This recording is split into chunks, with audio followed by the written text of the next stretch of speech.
ಗೊತ್ತಿದೆ, ಎಲ್ಲ ವಿಷಯನ ಬದಿ ಗೊತ್ತಿದೆ ತಗೊಳ್ಳಿ. ನೀವು ಚರ್ಚೆ ಯಾವಾಗಲೂ ಕೊಟ್ರೆ ಬೇಕಾದ್ರೆ ಲೂಟಿ ಮಾಡ್ತಾರೆ.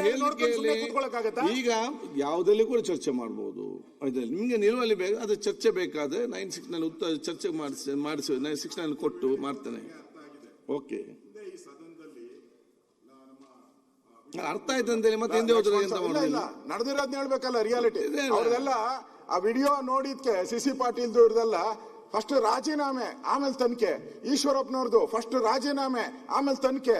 ಇದೇನ್ ಸ್ಪೆಷಲ್ ಕೇಸ ಇದು? ಎಲ್ಲರ ಕಾನೂನು ಎಲ್ಲರಿಗೂ ಒಂದೇ ಅಲ್ವಾ? ಸದನ ಒಂದೇ ರೀತಿ ನಡಿಬೇಕಲ್ಲ ಎಲ್ಲರಿಗೂ.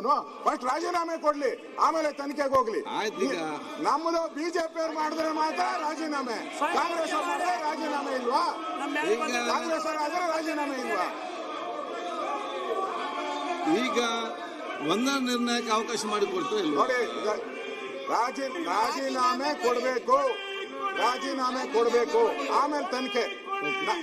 ಈಗ